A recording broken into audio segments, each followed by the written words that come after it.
Hey guys, this is Robin from Dig, here today to talk about two of the player changes that we announced last week, Getright and Xizt being put on the bench. I have vENdetta here joining me as well, obviously been working on the team since early February as the team's analyst, but obviously we'll have some news about him here today as well.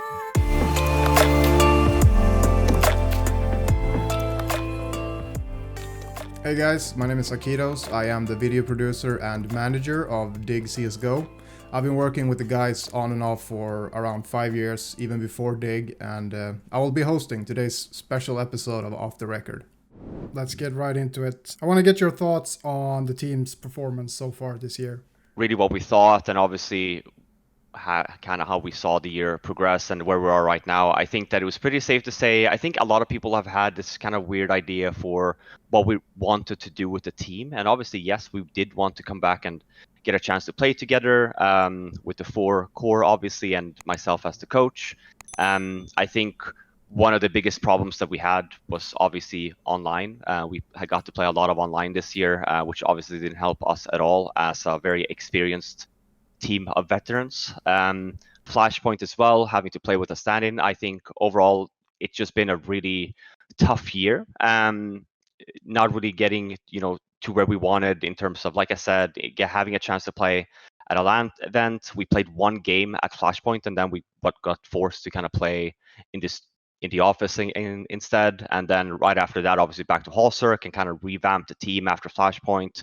I feel like we've had some decent results, but I think the bottom line is because of the fact that we had to start performing a little bit better. We started participating in these weekly tournaments just to get some more experience, just to get some more official games under our belt. Because for me, it was just very clear that what we kind of showcased in practice versus what we got in official games, it was a big difference. And obviously a big portion of that is just the mental state, which is why we kind of made the decision to kind of, let's just play some more games, versus maybe some weaker opponents. Let's have some fun. And let's at least, again, right, like try to play like we do in practice. And if we do, we will win a lot more of these games. I don't think we really saw a whole lot of that. And I think it comes down to the whole thing. I talk about mentality.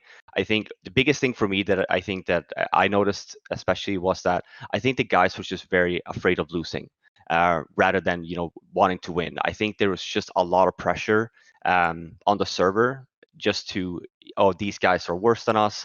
We should clearly be winning this rather than, take a step back and realize that, hey, maybe we are not the best team in the world anymore, the top 5 team in the world anymore. Like we have to put down a lot of time and effort here in order to revamp this roster.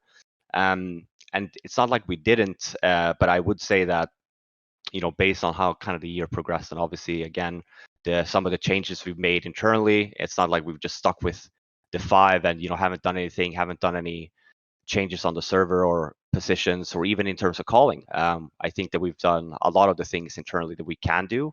But yeah, I think that at the end of it, I think performance is one thing, but I also think mental state is another. And I think it was just very clear after every loss that we kind of suffered in this online play that it just got harder and harder to kind of get motivated to get these guys back on the server and back to playing.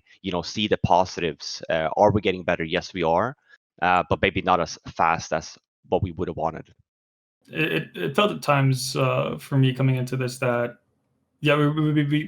we became a Dr. Jekyll and Hyde team in that sense, which is what Robin is alluding to with how we played in practice and how we played in official games, and oftentimes the problem would be that we delivered for 30 to 40% of a best of 3, which is good enough to win you one map, but you're still not coming out as a winner in the series. So I think that's a very tough mental thing for the players to just kind of come to grasp with, because these are usually games they would have closed out in the past. This is usually something or mistakes they wouldn't have made in practice. And then that second guessing kind of festers itself within everybody. So while you've done something, you've been in a similar situation throughout practice and you've done one thing, now you're like, well, actually, maybe we should play this safe. And you start to play not to lose instead of playing to win, which is, it's extremely hard to get out of. And I think having a couple of games that don't go our way, like we had, like if we go back to April, looking at how we did in the road to Rio, I think we had tons of games where we did really, really well, but again, we didn't follow through. We didn't close out games, so we still come out of that, even though it's a positive and it's a step in the right direction. We're left with a feeling of, well, this wasn't good enough, or like we're just not getting it done. We can't do it to a certain extent, which is tough. And I think that just kind of built on itself further and further. And I think that's indicative of how our results turned out as well towards the end of it too. So it's not for lack of attempting to change things. I'll say, like, all 5 guys have been very open to trying new stuff on the server when stuff isn't working out. But I think it just came to a point where we realized that there's not some sort of magical recipe that can potentially bring us back here. So before we get into the deeper stuff of this whole episode, what made you realize that a bigger change within the team was actually needed? I think it's a difficult question to answer. Like, when we realized then that changes needed to happen, or when it was apparent that it needed to happen, I think, again, my mindset with the team, and obviously I used to be very much the same as a player, is that we don't win as individuals. We win as a team. We lose as a team. And that's why we spent a lot of time this year really working on some things. I think the last thing when we kind of realized that, hey, okay, maybe this is not working out, is when we did make the change. And this was, I think, after the first week, the first or second Eden tournament, and we kind of realized that maybe we need a different game plan in game. Xizt was actively calling at the time. Not like it wasn't doing a good job. It was more so of like, it's very apparent to me that these guys, while yes, back in 2015, they maybe did like to play a little bit of a looser play style, but I think that it's very apparent now in this year, for example, that a more structure was needed.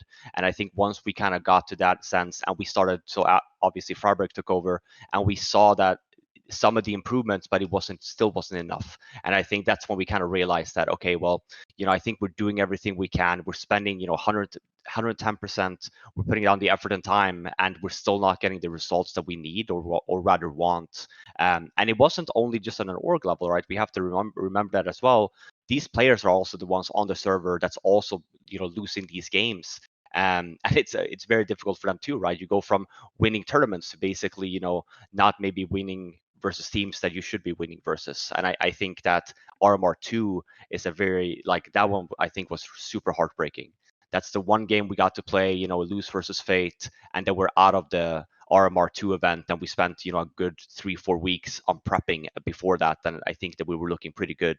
Didn't get a chance to play it, took the break, come back, played the first week pretty well, I would say, maybe because we had some more motivation, some more energy maybe from the break. But then week 2 we come back, and it was really, in my opinion at least, kind of looked the same as, well, kind of flat from what we kind of left off before the break.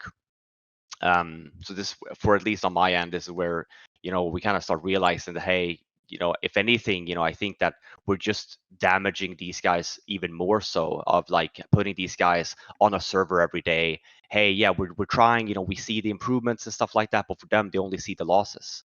In some sense, they only go into servers, to lose these games again and again, even if we are performing on occasion.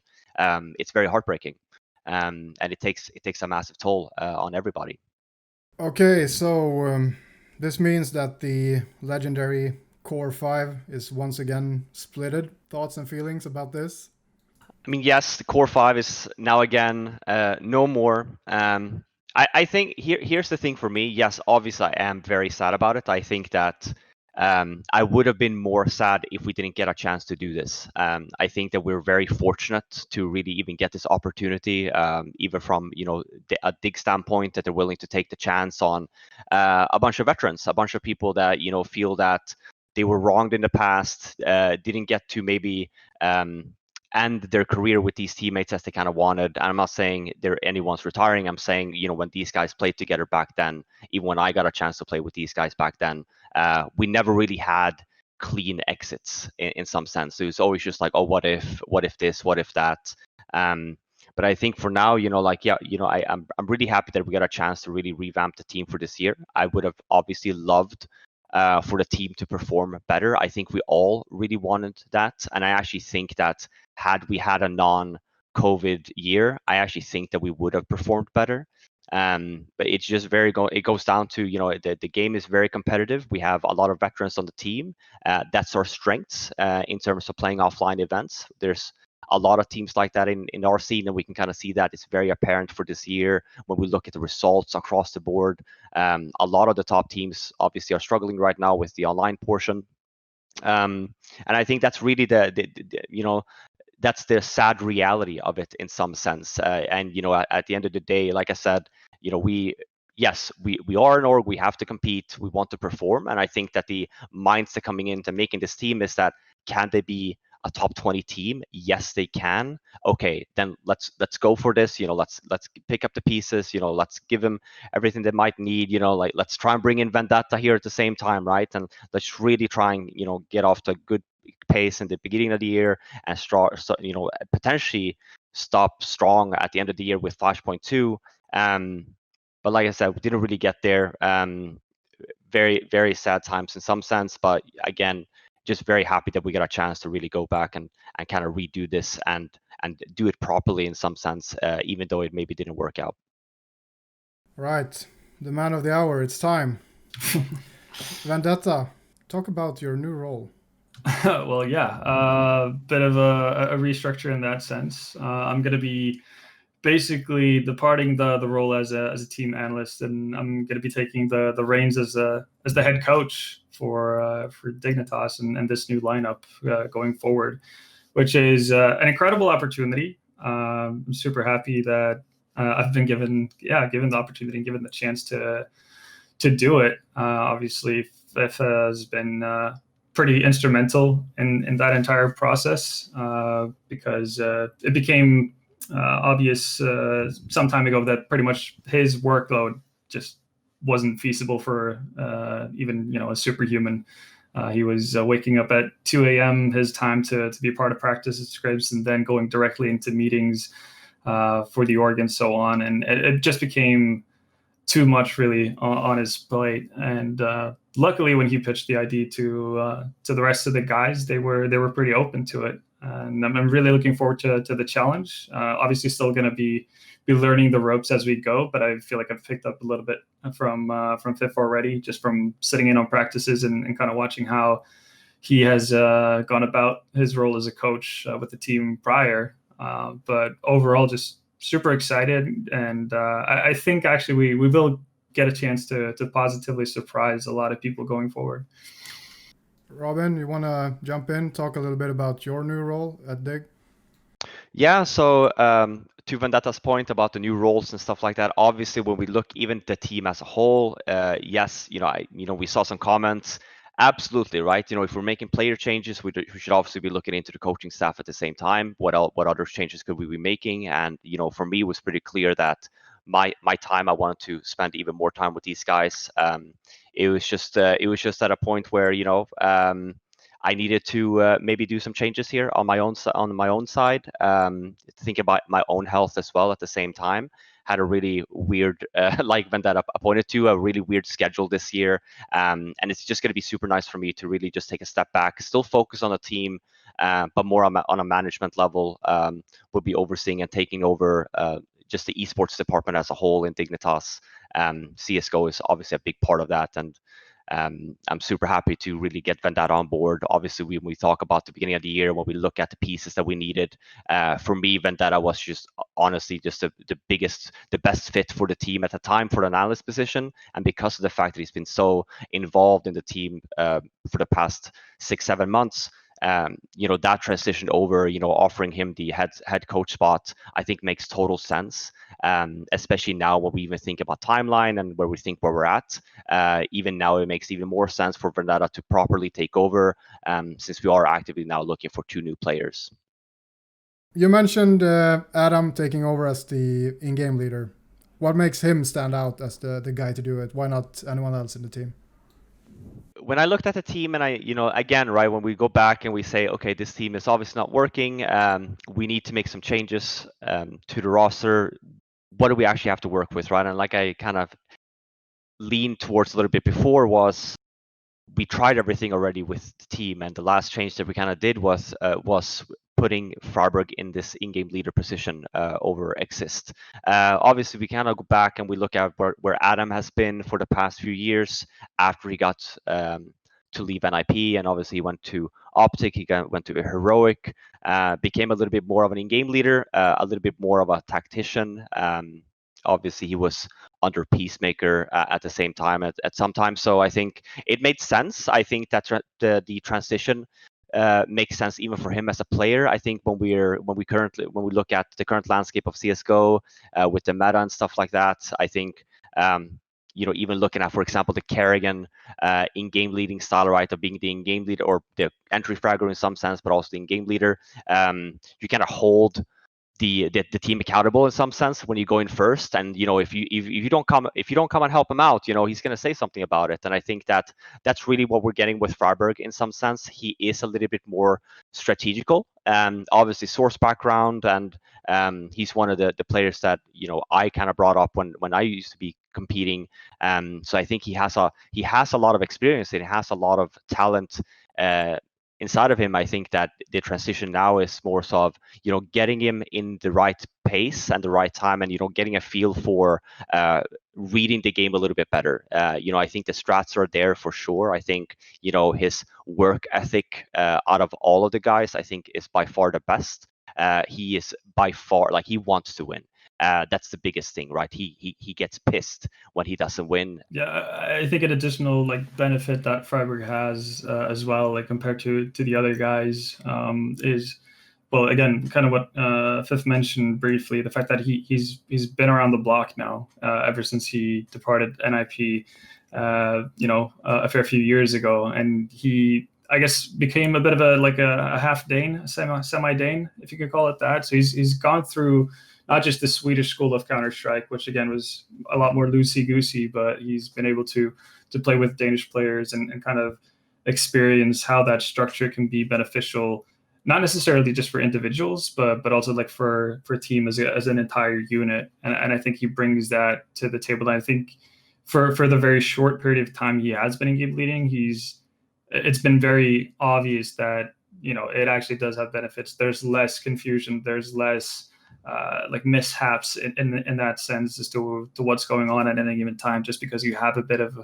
a set idea to each and every round. We don't fall apart as often in terms of the mid rounds, etc. There's always someone willing to take charge, and a guy like Adam, and I think he's done a really, really good job of it so far. And I think what Fiff mentioned as well is pretty much the only thing he really needs right now is time to adjust to the position, in terms of being able to not get stressed out when he's doing his calls and mid rounds and whatnot, to be able to take that time to get a read of what the opponent is doing. And that's obviously something that's not going to sit on day one, but I think we've already seen pretty substantial improvement in that regard as well. So I think he's going to surprise a lot of people in terms of how good he can be as an in-game leader. I think, again, his work ethic is exceptional. He's one of those guys that will actually just message me, we might have late practice or we might have a day off during the week, and he'll still message me and be like, hey, do you want to watch this demo? I saw something cool that I think we can do something with, or this is something that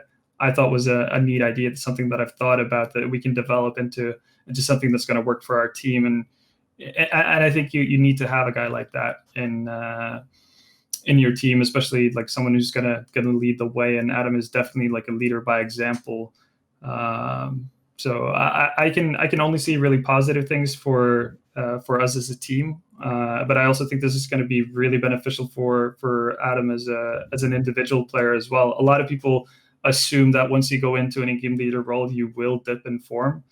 I think now that Adam is actually going to be able to hold people accountable for what's going on, if he's running in first and people are not flashed, then obviously that's going to be something that's addressed immediately.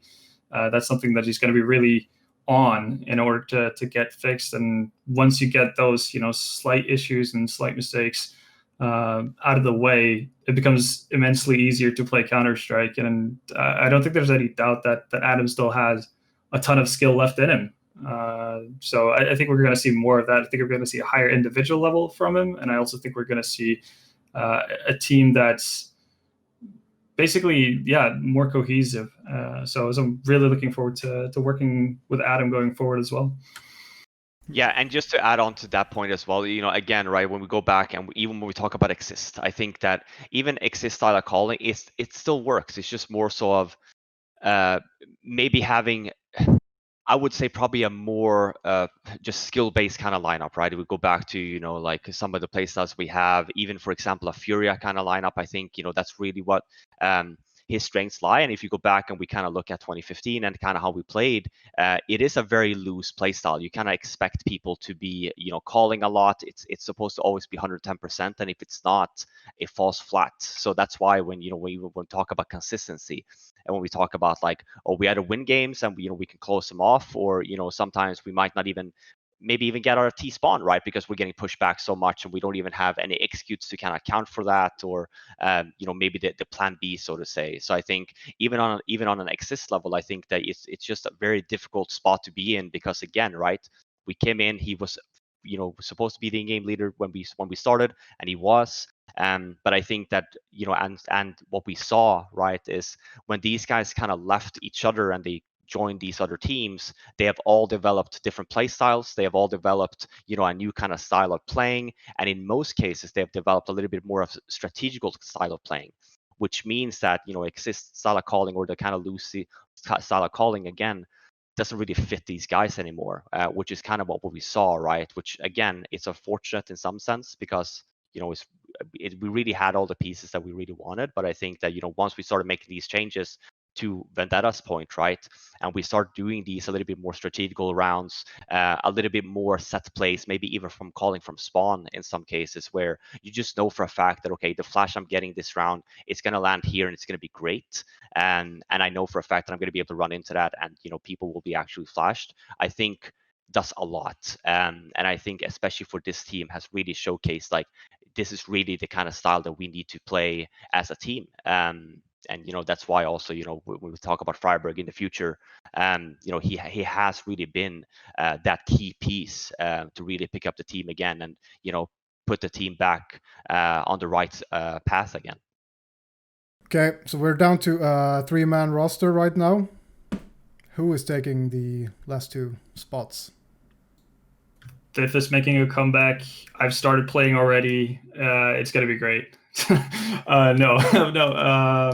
I'll just say that we haven't signed anyone per now. Again, we have a short list of players that we think are very good players, obviously, and 2 will fit with the trio that we already have in that sense. But yeah, no, we have our short list, and we've had team discussions as to who we think is going to be better suited for us, and who might not be as good of a match as we might have thought initially on paper. But I'll let Robin go further on it if he wants to extend. Yeah, I mean, like vENdetta was saying, obviously we haven't locked anyone in yet. We're definitely talking to some potential prospects. I think it's a very interesting kind of scene right now with CS as it is. It's very hard to really get a grasp for how good people are. What the meta is currently. It's just been online played over in Europe, and we see, again, even for an MIBR, right? They come over here. They've been performing pretty decently over in NA. They come over to Europe, and all of a sudden, there's over 100 teams here that essentially can compete. So even getting a good feel for like who would be a good pickup, would the team work even with these pickups? Like, are we going to get to a point where are we going back offline? Should we focus a little bit more online? There's just a lot of things right now that because of the how the scene is basically shaping up, it is a little bit more difficult to make some moves. But at the same time, because the major getting canceled, it is also a bit of a wild west. A lot of people making moves at the same time. So it's definitely, we're probably going to be knowing what kind of players at least we're going for in the near future, and hopefully we are hoping to sign someone also in the near future. We're still working on that. Nothing set in stone yet, and even as a further update, we haven't even gotten as far as starting talking about contracts yet. So still very early on here. The focus for us right now is obviously Flashpoint 2, which is at the end of November. So we have some time for that. Like I said, with the major being cancelled, this is really when we decided then to take the chance of replacing the 2 players now. We're not playing the last RMR event for the same reason. Yeah, the focus should be that we want to go into Flashpoint 2, and we want to win. We want to win Flashpoint 2. I think that's the same mentality that everyone has. At the end of the day, we win or we lose as a team, and that's what Dig stands for, and that's what we're hoping to bring heading into Flashpoint 2. So people don't have to question everyone every day, like, when are we announcing? There's no date. There's absolutely no date whatsoever. Obviously, again, we're hoping to sign as soon as possible. We have some ideas in mind, but as soon as we sign them, we want to obviously get the announcement out, because at the end of the day, we want to get these guys on the server. We want these guys ready and prepared, for practice. Especially like we mentioned, we have 2 new changes, with friberg being the in-game leader, obviously, but also vENdetta as the head coach. I want to give them as much time as possible, really, to head into Flashpoint 2 feeling prepared and feeling that they actually have a chance to potentially go and win it. Yeah, I think that might be it for us, guys. I think this has actually been great. This is something I think we're definitely looking into doing more in the future. Maybe even a live stream, maybe another off the record episode where we kind of do a Q&A. But definitely we'll be doing more of this in the future. And then obviously for the future off the record or behind the scenes stuff, we just have to find 2 new players for that first. But we'll be obviously still be continuing that process that we were already working on. Massive shout out to Akidos with that. Pat, obviously our go-to guy. I actually want to get him a little bit more involved behind the scene as well, behind the camera. He's a great guy, so really want you guys to get to know him a little bit more. And the same thing, shout outs to vENdetta. I think at the end of the day, he has a big task ahead of him, being the head coach for some of the biggest legends in the game. But I think I'm very hopeful, and I wouldn't want anyone else to really spearhead this. So super happy and excited about the future at Dig.